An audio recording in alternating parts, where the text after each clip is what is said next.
Эрчим хүчний хөгжлийн төв.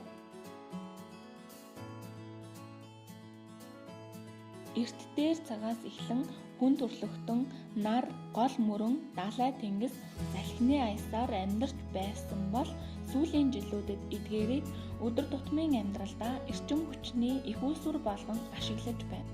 Сая орчим жилийн өмнөөс хүмүүс гал гарган авснаар мод шатаан, гэрэл гарган хэрэглэхээс гадна халуун чанарыг нь ашиглан хоол болгож хэрэглэх, цаашлаад металл хайлуулах, давс гарган авах зэргээр ахуйн амьдралдаа ашиглаж ирсэн билээ. Эрчим хүч ашиглах өөр нэгэн хэлбэр бол 10,000 гаруй жилийн тэртээс амьтны хүчийг ашиглан газар боловсруулахад хэрэглэж байсан. Мөн манай эртний өмнөх 3500 оны үеэс хүн төрлөختөн салхины нөлөөг ажигласнаар түүнийг ашиглаж болох юм гэсэн санаа төрж салхины энергийг механик энерги болгон хувиргадаг салхин тээрэм ба усан онгоц бүтээн ашиглаж эхэлсэн.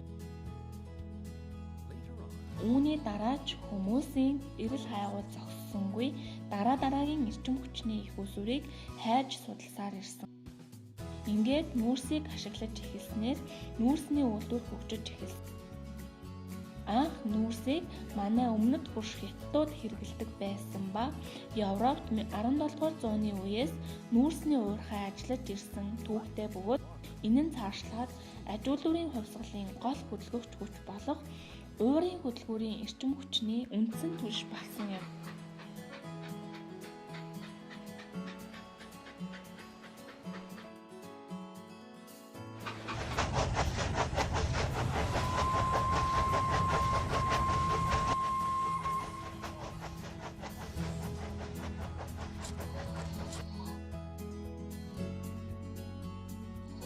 Үүгээр зогсохгүй улам бүр хөгжүүлсээр чулуужсан нүүрс газрын тос болон байгалийн хийг нээн илрүүлсэн.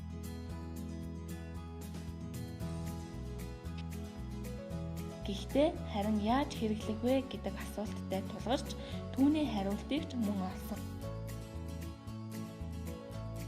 Газрын тосыг түлш болгон боловсруулж машин болон хөдөлгүүрийг ажилуулах, байгалийн хийг ашиглан мод болон нүүрсний оронд гэрэл болон дулааныг үйлдвэрлэх зэргээр ашиглаж эхлэв.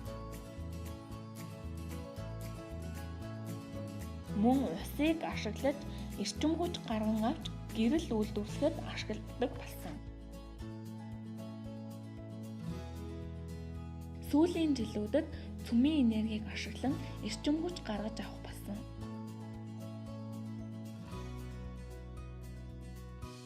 Үүний тулд уран ашигладаг.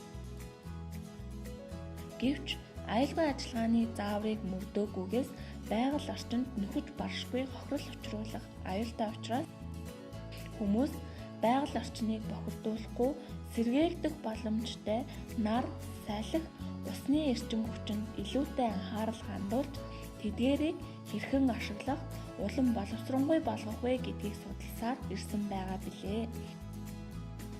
Их дэлхийгээ хайрлан хамгаалж өөрсдийн гараар сайхан дэлхийг бүтээцгээе.